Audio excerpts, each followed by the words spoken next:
Do you know why I turned down a $7 million listing? I couldn't believe I did it myself, and I don't regret 1 minute of it. I am Chris Stafford, 30-year listing agent. I'm still selling in the trenches in San Francisco, one of the toughest markets in the country, and I have a pretty high average sales price. My average selling price is probably about $2 million right now. And one of the things that happened to me is just mind-blowing, and I am a real easy to get along with guy, and I really want to tell you what happened to me. But first, stick around to the end of the video because I want to show you how you can get a complimentary copy of my book, Massive Abundance: How to Create Passion, Purpose, and Prosperity in Your Life. But I'll tell you what, so stick around to the end of the video. But I got this listing. I was actually in competition with like 3 or 4 other real estate agents, and I got this listing for $7 million.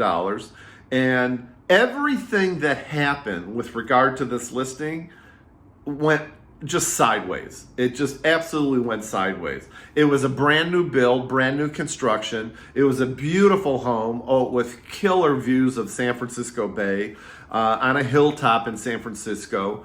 I can't even remember. I think they had probably 4 bedrooms, 5 bedrooms.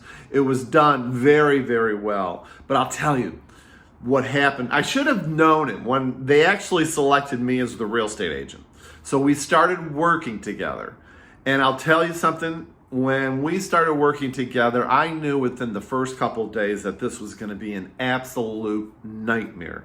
It was just awful. And the reason is that these 2 builders, young guys, they thought that they knew more about selling a house than I did.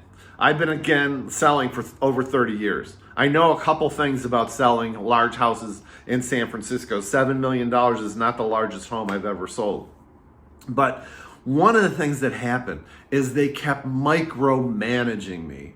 They were actually sort of really aggressive towards me and my business partner, and micromanaging and every single thing. Like I had to get the photographer out there 2 or 3 times to retake pictures that were just, the pictures were absolutely flawless, and they always found fault with 1 or 2 or 3 photos.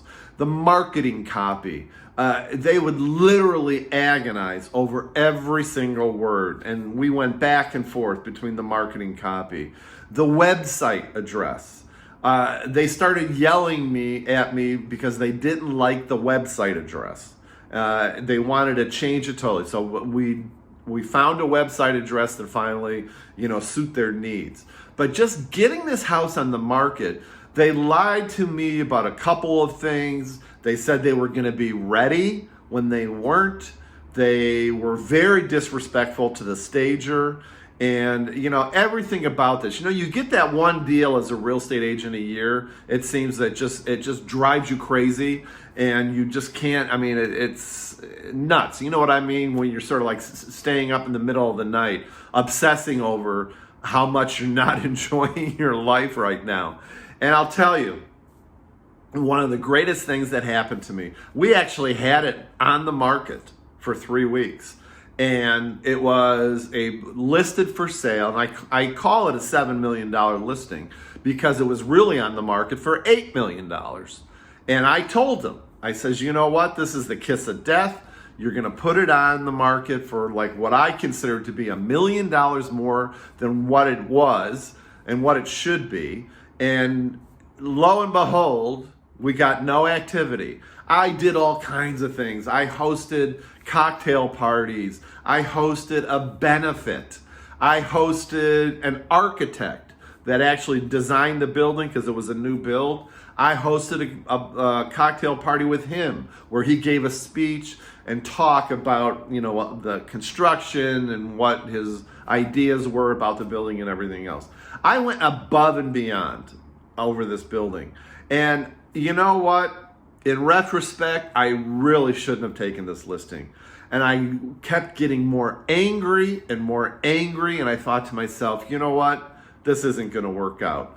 So, lo and behold, one day I called up my business partner and I said, that's it. We need to fire their asses. I am so sick and tired of dealing with them. We're spending a lot of time, a lot of energy, and a lot of money marketing this listing. And I said, I just can't do it anymore. And we both agreed that we're going to fire him, and that's exactly what we did. We called him up immediately and we said, we're taking this off the market. We don't want to be associated with you or this listing anymore. I was very professional and very polite, but I was also very direct. And I told him why I didn't want this listing anymore. And, you know, they actually softened up quite a bit after I had that conversation with them. And we ended up taking it off the market. It went back on the market with another real estate agent. That agent spent 6 months of marketing and parties and collateral material, 6 months. And she finally sold it. And guess what she sold it for? Everybody knows the answer. She sold it for the $7 million that I told the owners that that's what the place was worth. But she spent 6 months with these people. And I'm just like, so the lesson learned from me, seriously, is, especially after I've been doing this for over 30 plus years, if you've got that intuition, if you've got that feeling that a seller that you're working with is just going to be a pain in the ass, don't work with them, because it's not worth the aggravation, it's not worth the energy, it's not worth the time. And, you know, life's too short. Why work with people like this? I had values that I felt that I was compromising because I was working with this person. And I thought to myself, you know what?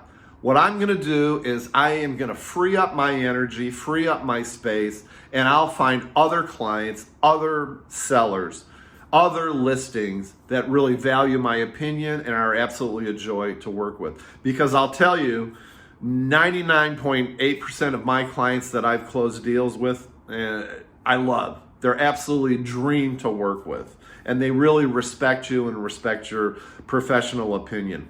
So that's really the lesson there that I learned is don't decrease your value. Don't let these people, I like to call them energy vampires, don't let them suck the energy out of you. And guess what happened? If you really want to know what happened, it was so interesting. The week after we fired those clients, we got 2 new listings totaling more than $7 million. And that's the honest to God's truth. So, you know, it's the universe basically telling me that I made the right decision. I came up with 2 new listings who were absolutely dreamboats to work with, and it was just the best experience for me.